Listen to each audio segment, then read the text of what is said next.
Nate with Sauce Ain't the Boss here again, and today is day number 214 of quitting alcohol.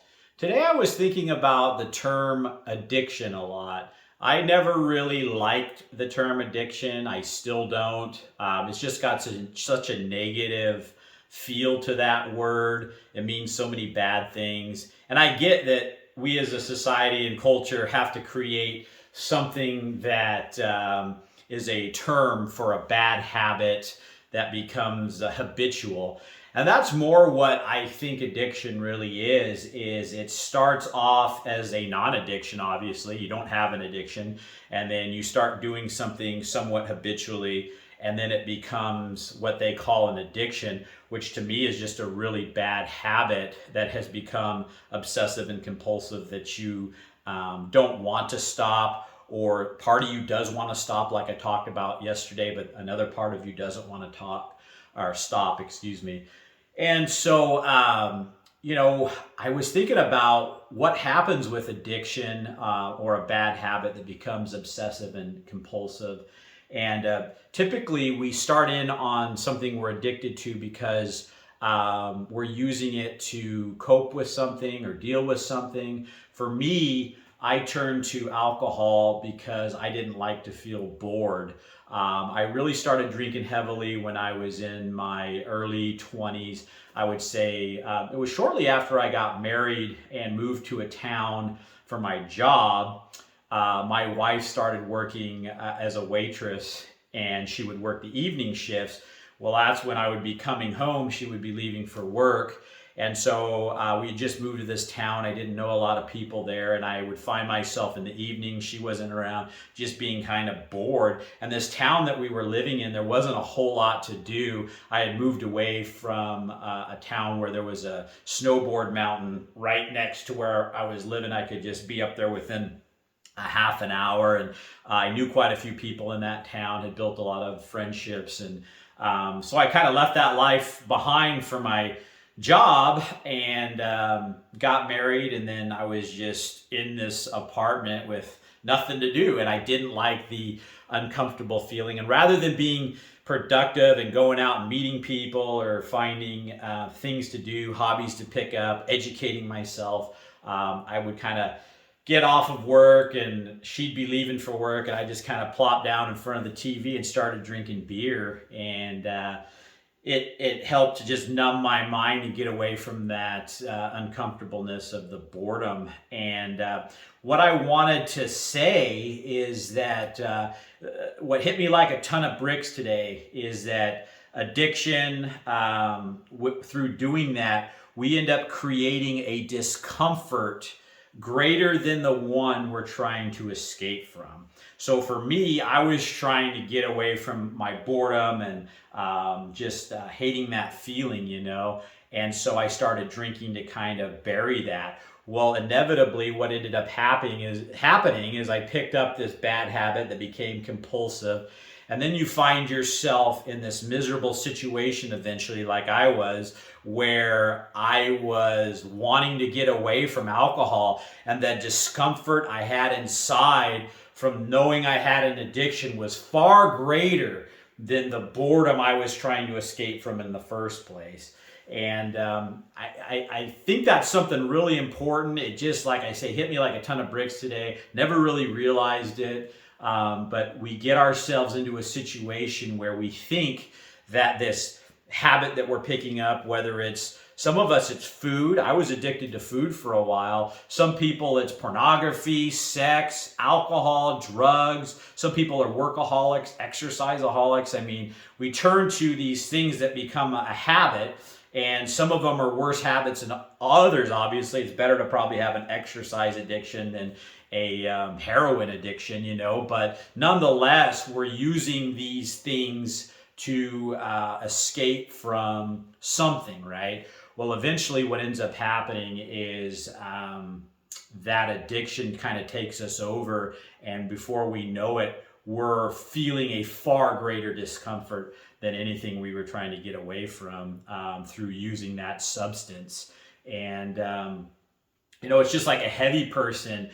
They find comfort in food. Food fills that void, that emptiness that anxiety, helps them deal with stress, helps deal with boredom. A lot of people eat because they're bored. You know, when you find yourself not much to do, you kind of find yourself standing in front of the fridge sometimes, you know, so you're trying to fill that emptiness with something, right? So you go to food, next thing you know, you start getting overweight. Next thing you know, you're fat, you're obese, you have health problems, your blood pressure goes up, and the discomfort you're now feeling from not being able to bend over and tie your shoes without being out of breath, and you know, your blood pressure, having to take medication for these different health ailments now because your health's starting to go south. That discomfort is far worse than that little blip that you were having when you were bored standing in front of the fridge. You could have just shut that fridge and done something else. When I was sitting in that apartment bored because my wife went to work and I didn't have any friends in that town, I'm sitting there, what am I going to do?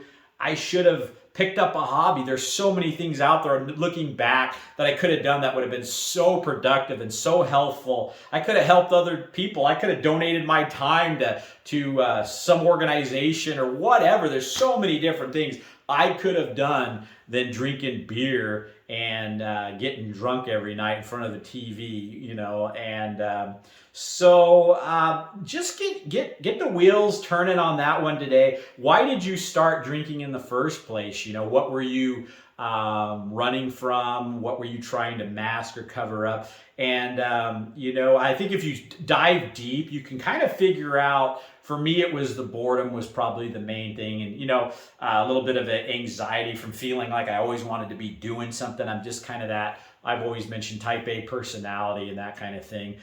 Some of you might have started drinking for grief. Some of you might have started drinking from PTSD, some trauma. Maybe you were in the service, or maybe you suffer from child abuse.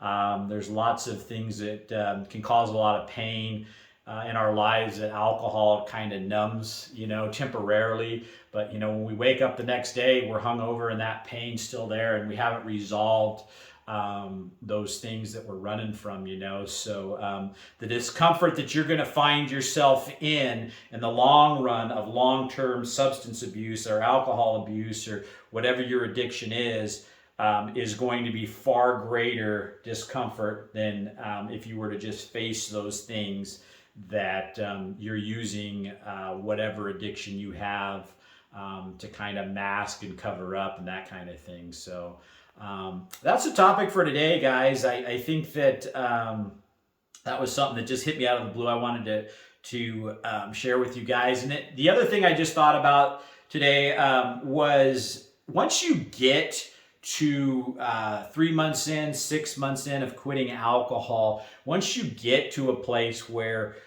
you start getting your footing underneath you, start feeling good about yourself, and your life's moving in a positive direction. And I'm never going to say you've arrived or you've gotten to the perfect state, but you're definitely on the right track. You're getting more solid and stable.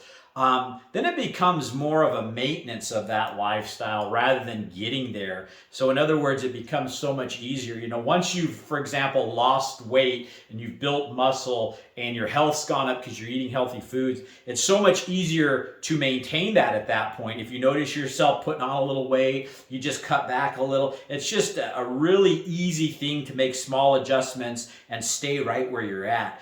It's the getting from, you know, being like I was 40 pounds overweight, drinking 12 drinks every single night, you know, having bad health problems, all these different things. You know, you look at your life when you're in that situation like I did, and I go, how am I ever going to get on the other side of this? I'm just such a mess, you know, and you just start putting one foot in front of the other. And I wanted to create these videos because I want to help people that felt like I did, that it was almost hopeless. Like, how do I do this, you know? And go back and start on my day one video and follow me day by day, because, and you can jump forward and see where I'm at now and where I was and be able to, you know, stay motivated, because I'm here to tell you guys that when I was on day one on July 27th, last year, I never thought I would be where I'm at today.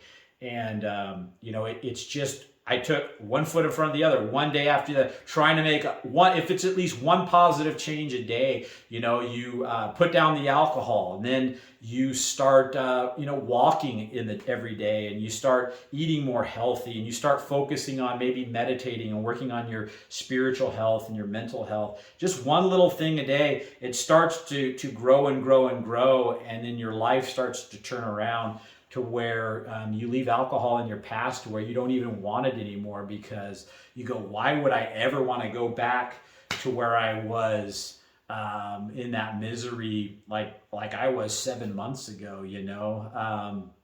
And the more you resist temptation, the more that you go without your alcohol, the more tough days that you get through. And believe me, there's a lot more in the beginning. And the more that you get through the very hardest days, the easier it gets to resist that temptation to have a drink, to resist the craving, to resist those triggers. The best thing to do is just like tackle the bear in the beginning. Just, the sooner you can just fight through those tough days. I remember there was a video, I think it was within my first month for sure, where I said out of the blue, I think I was 3 weeks in, maybe 2 weeks in, and I just wanted to drink super bad. And I remember coming so close to just saying, screw these videos, screw this trying to quit. I'm just going to go for it and drink. And I just fought that urge. And I thought, this has got to get better. I just know I got to do this. I've committed to doing this. And had I, gave in the past that day, like I had done so many times before it, I would have never been able to experience where I am now. I'd be still stuck in that alcohol trap.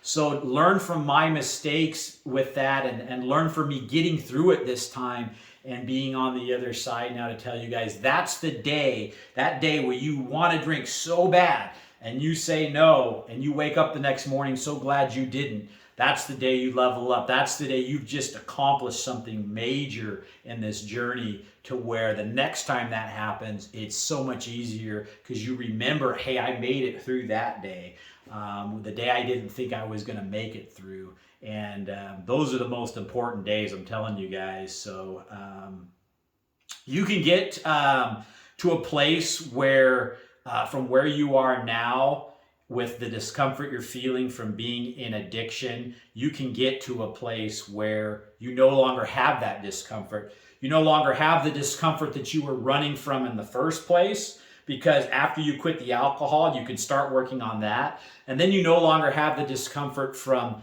being trapped in the misery of addiction anymore, because you get past that too. So you start to just get into a place in life. Now, I'm not going to say life isn't still going to have its little discomforts here and there. There's always going to be that. But the major hard discomforts that addiction is, and that you were running from in the first place, can all be resolved if you stop the addiction of alcohol, if that's your addiction, or whatever it is, food. Whatever addiction you have, if you can muster up the courage and strength to go through the process of getting over that, and then starting to work on yourself, the discomfort leaves. I wake up every day now just so happy to get up and look forward to the day. I look forward to my evenings. I even look forward to doing these videos on most days. There's just so much joy in my life now that I'm free from that old ball and chain of addiction, and free from now when I'm bored, that's what I was running from in the first place, and I started drinking because of that, like I mentioned. Now when I feel bored, I go out and I work on one of my rigs. I sometimes surf the internet and educate myself on different things, health and nutrition. I've really been having a lot of fun looking at that. Just so many different things to educate myself on. I've been planning this trip to Hawaii and looking for the best things to do while we're there, and finding the best value I can on the trip. And there's just so many things I can do with my time now that I enjoy and I look forward to, than dumping some garbage, alcohol, toxic poison into my body and making myself more and more miserable and killing myself slowly. So that's it for today, guys. I hope you guys are enjoying these videos. If you are, please give them a like. Subscribe to the channel if you can. And most importantly, remember, sauce ain't the boss. You are. You guys have a great day.